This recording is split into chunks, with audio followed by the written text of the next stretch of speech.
Hi viewers, welcome to our channel. ప్రస్తుతం మనతో పాటు దాము బాలాజీ గారు సీనియర్ జర్నలిస్ట్ ఉన్నారు. వారితో ఒకసారి మాట్లాడదాం. సార్ నమస్కారం సార్. నమస్తే. ప్రముఖ సింగర్ కల్పన నిన్న తన నివాసంలోనే ఆత్మహత్య ప్రయత్నం అయితే చేసింది. ఆ తర్వాత పోలీసులు ఆమెని హాస్పిటల్ కూడా తీసుకెళ్లి చికిత్స అందిస్తున్నారు కదా. అయితే ఇప్పుడు దీనిపైన కొన్ని అనుమానాలు అయితే వ్యక్తం అవుతున్నాయి. ఇది ఆత్మహత్య కాదు, తన రెండో భర్త ప్రసాద్ ఇన్వాల్వ్మెంట్ ఉందని చెప్పేసి కూడా కొన్ని అనుమానాలతో అతన్ని కూడా అరెస్ట్ చేయడం జరిగింది. మరి ఏం జరిగింది కల్పన గారి విషయంలో, ఆమె ఆత్మహత్య గల కారణాలు ఏంటి, మీరేం చెప్తారు సార్? నిన్న మనం చూసాము మేడ్చల్ మల్కాజిగిరి జిల్లాలో నిజాంపేటలో ఉంటుండే ఒక అపార్ట్మెంట్లో కల్పన ఉంటుంది.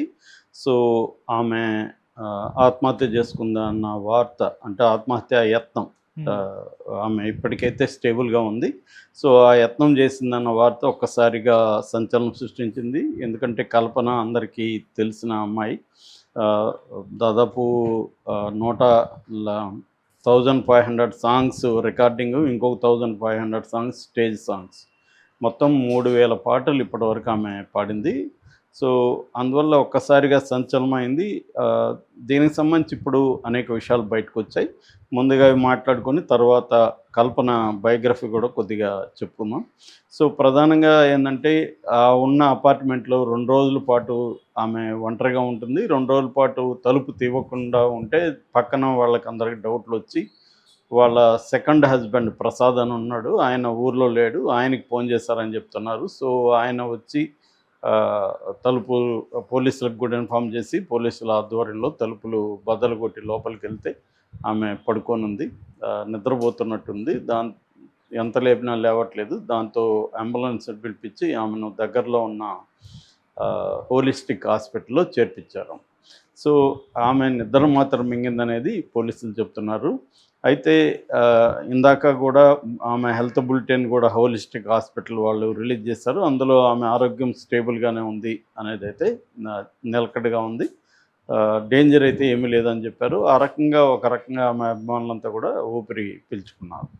అయితే ఇప్పుడు అసలు ఆమె ఆత్మహత్యకి కారణం ఏంది, అది నిజంగా ఆత్మహత్యనా లేకపోతే ప్రసాద్ రోల్ ఏమన్నా ఉందా అని ప్రసాద్ని అదుపులోకి తీసుకొని పోలీసులు ప్రశ్నిస్తున్నారు. ప్రసాద్ అంటే సెకండ్ హస్బెండ్. సో ఇది మేజర్గా. అయితే ఇంకా అన్ని విషయాలు పోలీసులు బయటకి చెప్పట్లేదు. కానీ ఈ భర్త రోల్ ఉందనేది మాత్రం ఇప్పుడు పోలీసులు అనుమానం వచ్చింది. ఎందుకంటే అతను అనుమానాస్పదంగా మాట్లాడుతున్నాడు, సరైన సమాధానం ఇవ్వట్లేదని మళ్ళీ ఇంటికి వెళ్ళి కూడా పోలీసులు సెర్చ్ కూడా చేశారు మొత్తం. అట్లాగే అతను ఫోను అవన్నీ కూడా హ్యాండ్ ఓవర్ చేసుకొని వాటిని పరిశీలిస్తున్నారు. ఇతనికి ఏమైనా వేరే అఫైర్లు ఉన్నాయా, లేకపోతే వీళ్ళిద్దరి మధ్య గొడవలు ఏ స్థాయి ఉన్నాయి అనేది చూస్తున్నారు.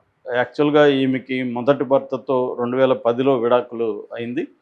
దాని తర్వాత ఈ ప్రసాద్ అనే వ్యక్తితో ఆమె రెండో పెళ్లి చేసుకున్నట్టుగా అర్థమవుతుంది. సో ఇక కొంత ఆమె బయోగ్రఫీ చెప్పుకొని తర్వాత మళ్ళీ ఈ కారణాల గురించి మనం మాట్లాడుకుందాం. సో ఈమె యాక్చువల్గా చెన్నైలో పుట్టింది. వీళ్ళ నాన్న టిఎస్ రాఘవేంద్ర, వాళ్ళ అమ్మ సులోచన. వీళ్ళిద్దరూ కూడా సింగర్సు, మ్యూజిక్ ఫీల్డ్లోనే ఉండేవాళ్ళు, ఎక్కువగా స్టేజ్ ప్రోగ్రామ్స్ చేసేవాళ్ళు. అందుకని ఈ పాపను కూడా చిన్నప్పుడే వీళ్ళు సింగర్గా తయారు చేయాలని, అట్లాగే వీళ్ళ నాన్న రాఘవేంద్రకి చాలా సినిమా ఇండస్ట్రీలో పరిచయాలు ఉన్నాయి. ఆయన బాలసుబ్రహ్మణ్యం కూడా కాలేజ్ మేట్, ఇద్దరు ఒకే కాలేజీలో కూడా చదువుకున్నారు. సో అలాగా ఈ పాపని తమిళ ఇండస్ట్రీలో దాదాపు 3.5 వయసులోనే యాక్టింగ్లోకి తీసుకెళ్లారు. ఆమె కమల్ హాసన్ సినిమాల్లో, ఈనాడు అనే మలయాళం సినిమాల్లో యాక్ట్ చేసింది చిన్నప్పుడే. ఆ తర్వాత దాదాపు ఒక 30 సినిమాల్లో ఈమె యాక్ట్ చేసినట్టు చెప్తున్నారు. అయితే ఆ లైట్ల వల్ల ఆమెకి హెల్త్ ఇష్యూస్ రావడంతో యాక్టింగ్ని పక్కన పెట్టి సింగింగ్ వైపుగా ఎక్కువ పోయినట్టుగా తెలుస్తుంది. ఈమె మేజర్గా తర్వాత పెద్ద అయినాక పాడింది వచ్చి కేవి మహాదేవన్ దగ్గర అప్పుడు పొగలేందని ఒక అసిస్టెంట్ ఉండేవాడు. ఆయన తర్వాత డైరెక్ట్ చేశాడు. ఆయన్ని వీళ్ళు అప్పు మామ అని పిలిచేవాళ్ళు. సో అప్పు మామని నువ్వు కలువు, నేను చెప్పాను నువ్వు వెళ్ళి కలువు అంటే ఈ అమ్మాయి వెళ్ళి కలవడం, ఆయన ఆధ్వర్యంలో పాడడం. అది రామాయణంలో తాటికి పాట ఈ అమ్మాయి పాడింది. దాంతో ఆయన సరదాగా ఈ అమ్మాయిని రాక్షస్ అని పేరు పెట్టాడు. అది తర్వాత కూడా బాగా పాపులర్ అయింది. బాలసుబ్రహ్మణ్యం కూడా ఈ అమ్మాయిని రాక్షస్ అని పిలిచేవాడు. అలాగా తర్వాత పెళ్ళయింది. ముగ్గురు అమ్మాయిలు. పెద్ద అమ్మాయి పాట పాడడం ఇష్టం, సెకండ్ అమ్మాయి కూడా భరతనాట్యం ఇంట్రెస్ట్ ఉంది. అలాగా ఈ అమ్మాయి ఒకవైపు కెరీర్లో నేను ఇందాక చెప్పినట్టుగా 3000 సాంగ్స్ అలాగా అన్ని భాషల్లో తమిళ్, మలయాళం, కన్నడ, తెలుగు, హిందీ అన్నీ కలిపి ఒక 3000 పాటల్లో పాడడం, అట్లాగే స్టేజ్ ప్రోగ్రాములు చేయడం, అట్లాగే ఈ అమ్మాయి వేరే లాంగ్వేజ్ అంటే యూరోపియన్ లాంగ్వేజెస్లో కూడా పాడింది. దానికోసం ఈ అమ్మాయి స్పానిష్ నేర్చుకుంది, జర్మన్ నేర్చుకుంది, ఇటాలియన్ నేర్చుకుంది, అరబిక్లో పాడింది. ఇలాగ మల్టీ లింగ్వల్ టాలెంట్స్ కూడా ఉన్నాయి. ఈ అమ్మాయికి ఏంటంటే లెర్నింగ్ పట్ల చాలా ఇంట్రెస్ట్ ఉంది, కొత్త కొత్త విషయాలు నేర్చుకోవాలని. అట్లాగే సిద్ధ ఆయుర్వేదం, తమిళనాడులో సిద్ధ అంటారు దాన్ని. ఆ సిద్ధ ఆయుర్వేదంలో కూడా ఈమె ఎక్స్పర్టైజ్ అయింది. ఈమె ట్రీట్మెంట్ కూడా ఇవ్వగలదన్నమాట. అట్లా మల్టీ ఫోల్డ్ టాలెంట్ ఈమెకి ఉంది. అదే కాకుండా తెలుగులో కూడా ఎంఏ తెలుగు చేసింది. మామూలుగా అయితే ఆమె కంప్యూటర్స్ చేసింది, దాంతోపాటు ఎంఏ తెలుగు చేసింది.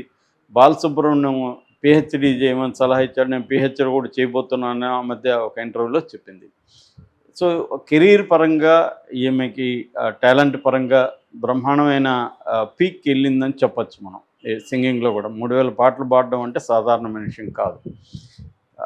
ఇక పర్సనల్ లైఫ్లో మాత్రం ఈమెకి అనేక ఒడిదుడుకులు ఉన్నట్టుగా మనకు కనబడుతుంది. ముఖ్యంగా మ్యారిటల్ లైఫ్ అనేది ఈమెకి సవ్యంగా లేదు.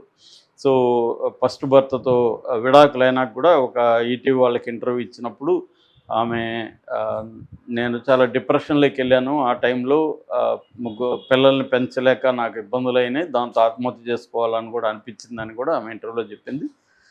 బట్ ఆ తర్వాత చిత్ర సహాయంతో తను బయటపడ్డాను దాని నుంచి అని, చిత్ర నాకు గైడ్ చేసింది అని ఆమె థ్యాంక్స్ కూడా చెప్పింది. ఆ తర్వాత ఈవెన్ టీవీ మన ఈటీవీ దీంట్లో స్వరాభిషేకం చాలా ప్రామినెంట్గా ఈమె నడిపింది. దాని తర్వాత మా టీవీలో కూడా ఈమె ప్రోగ్రామ్స్ చేసింది. దాని తర్వాత బిగ్ బాస్లో ఇదైంది, సెలెక్ట్ అయింది. అలాగా ఈమె ఇటు సినిమా, స్టేజీ, టీవీ ఫీల్డ్ అన్నిట్లో కూడా సక్సెస్ అయింది. అయినప్పటికీ కూడా ఈమె ఇప్పుడు ఆత్మహత్య చేసుకునే పరిస్థితి అయితే ఆమెకి ఏ రకంగా కెరీర్ పరంగా అంతగా ఏమీ లేదు.